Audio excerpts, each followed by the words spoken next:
Hello, and welcome to the Nights in the Nightmare Let's Play. This is video 38, covering scene 33. Last time, we fought our way to the royal crypt and found the sarcophagus which should have held our corpse. However, it was empty. Someone had beaten us to it and taken our corpse. It was later revealed that it was actually Algerie who had done that, presumably acting under the orders of Yelma. She was dragging it across the countryside, but had to abandon it when she heard voices approaching. At this point, who knows what's going on.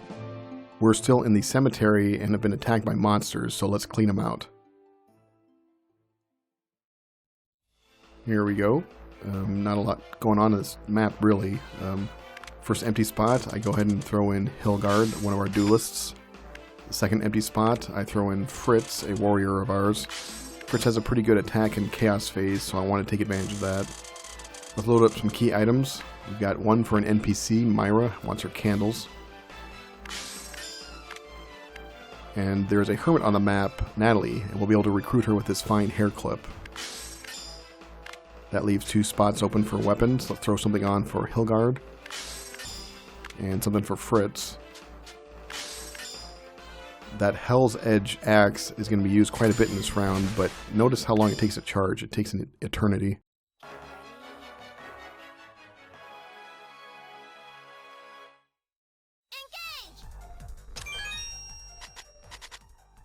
I'm trying to talk to that NPC, but the ghost is in the way.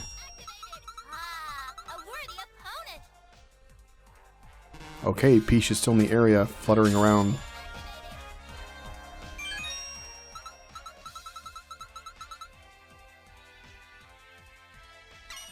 With that, Natalie's on board.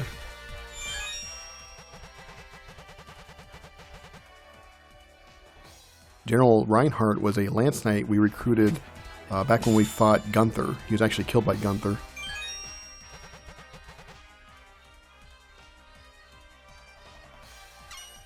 So being in a cemetery, it makes sense that there are mourners nearby. Now Natalie is in a good position to farm gems, and I want to build up some magic points.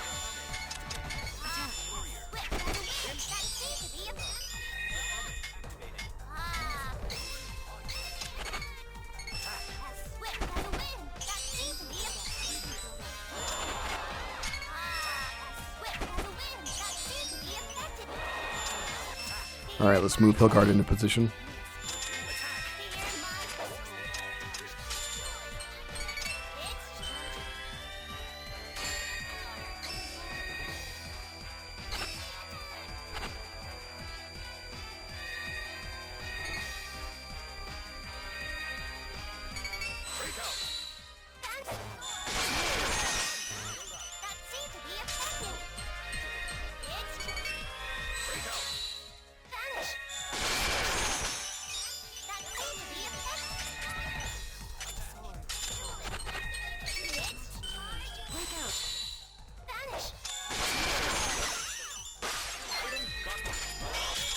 Here's that axe. Charging, charging, charging, charging.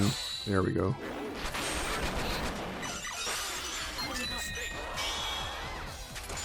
Alright, I don't really have a means to attack that ghost in the upper corner. Natalie doesn't have any weapons to use, so this is pretty much over.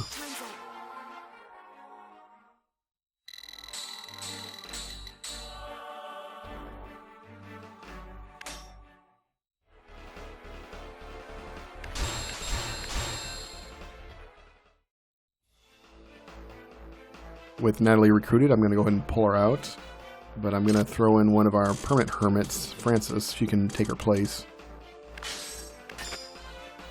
And there's a rush account effect that I want to take advantage of once we load up a weapon. First, Sienna has a pair of earrings that she wants. And when we go to the hermit weapons,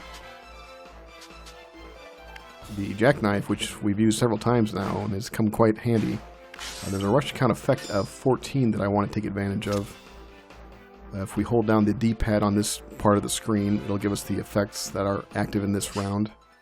Number 14, Hermits have no charge time. That sounds pretty nice, doesn't it? I'm going to ignore the others, but focus on 14. So I need to get a rush count of 14 to have that happen. And let's see what happens when it does. So let's look at our options. There is a duelist weapon that I'm trying to pick here that we can use for Hilgard, this Icicle Blade. As you can see, it's a Law Phase weapon, and it does 183 damage times 14 hits. So if we hit one guy and give him the full blast of this weapon, then that'll give us a rush count of 14. So that should be nice and tidy and should activate the Hermits having no charge time. We do have another option, that axe that Fritz is using. If we see in Chaos Phase, it does 343 damage at 7 hits. So we could attack someone twice and trigger the rush count effect of 14. But we all saw how slow that thing charges, so I don't really want to deal with it. Hopefully we'll get a quick attack off with Hilgard and then fulfill the rush count effects and then see what happens.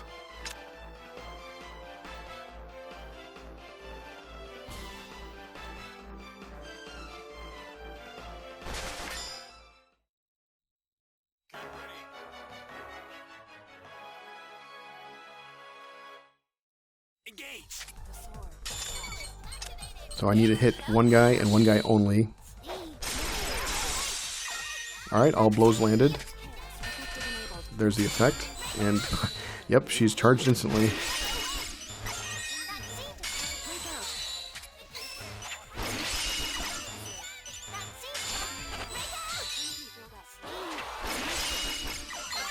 Alright, good job, Francis. During that chaos, she actually broke open that cross there and revealed a key item which I grabbed. And then the cross became a skeleton wandering around. So he does not contribute to the monster matrix, he's just an extra monster, we're not going to worry too much about him. But the important thing is we actually got the key item out of the tombstone.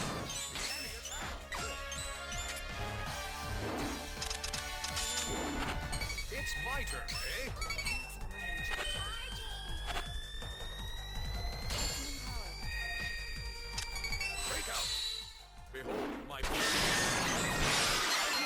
Alright, 2 kills with the axe. It takes a long time to charge, but it packs a wall up.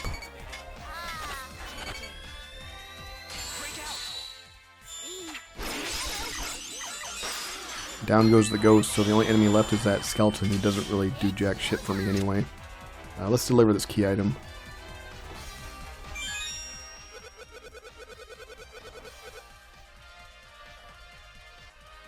So, a little sad story here.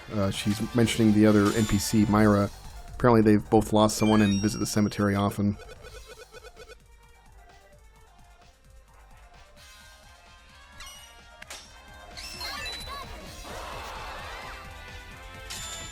So I figure I might as well try and kill that skeleton guy, and of course he walks out of range. So while waiting, I get some more Post Hawks taken care of. Damn right, Fritz.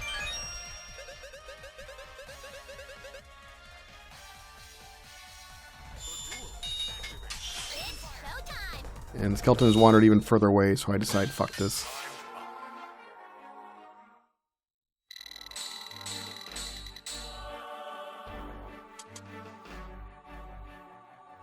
We've received the one and only key item in this area, so now it's just a matter of getting kills to finish off the stage.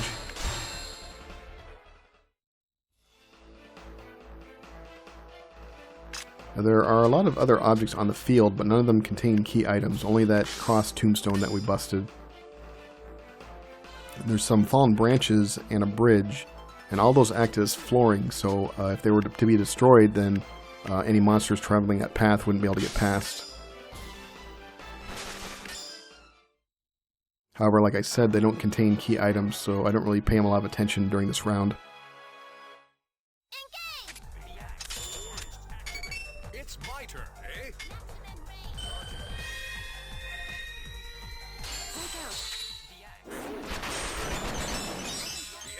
Alright, Fritz landed one blow with that axe and got the rush count to 7.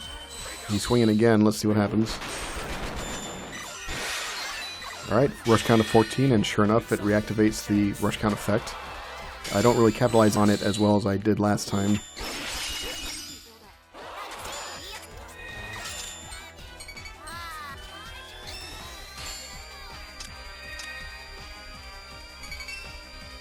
I'm trying to hit that ghost, the neutral affinity ghost in Law Phase, which is always a little tricky for hermits. No, I missed completely.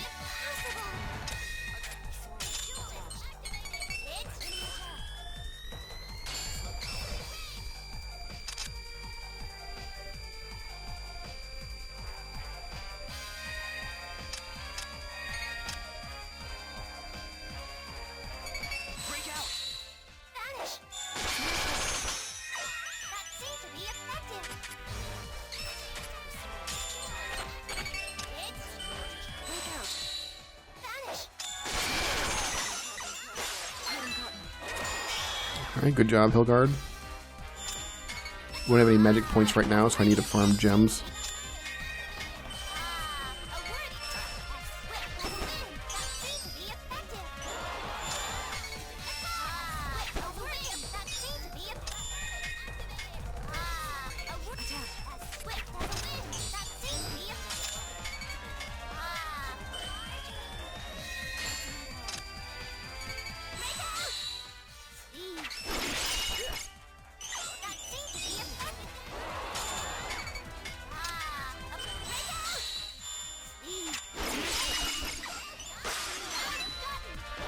Alright, good job, Francis.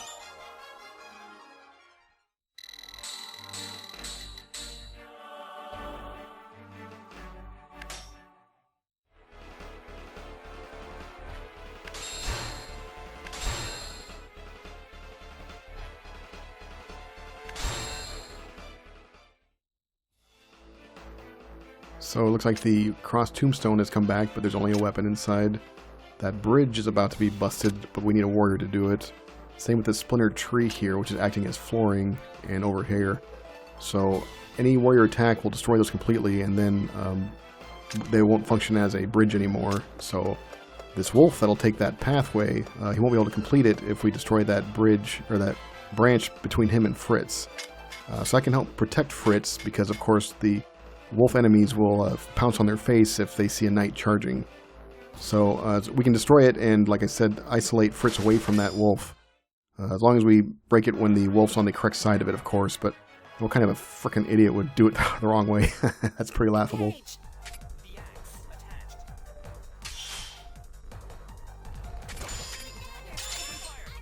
Francis is going to attack in Law Phase, and as a hermit, she's going to inflict a status effect on the enemy she hits in Law Phase.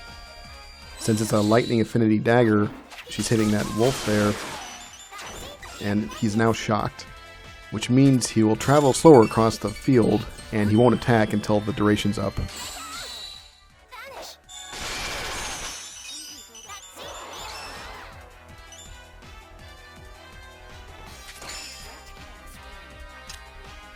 Nope, the wolf is back to normal now. He's fine.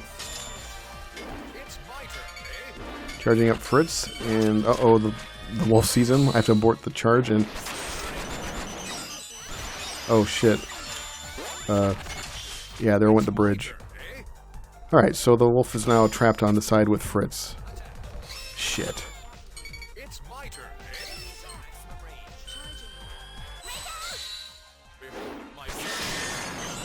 The enemy's hurt. This is it. Okay, this will be a good attack as long as we can get it off. I hold Fritz as long as I dare. Alright, good job. This is it. It's my turn,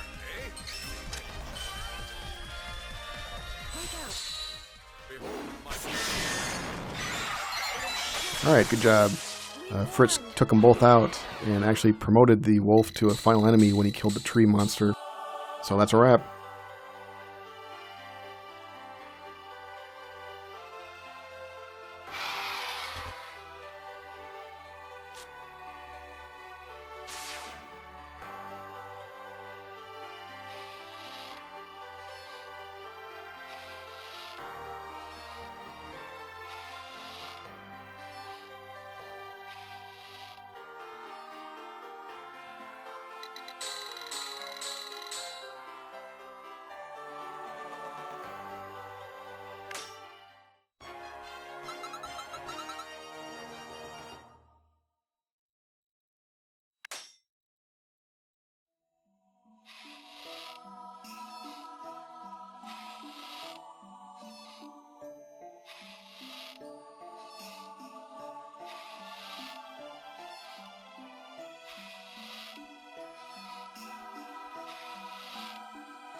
On the inventory screen, once again, I didn't do anything.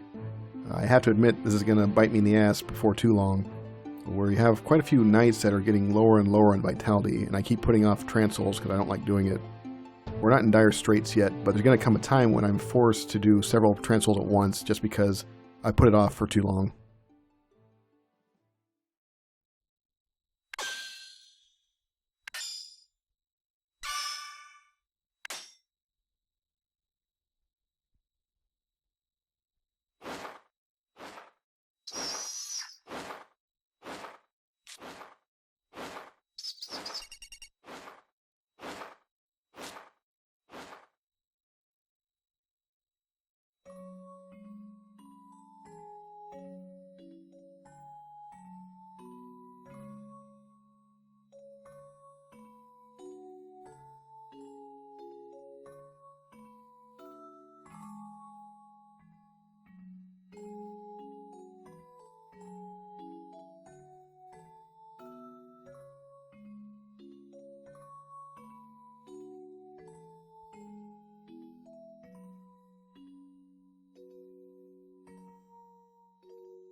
And that brings us to the next stage.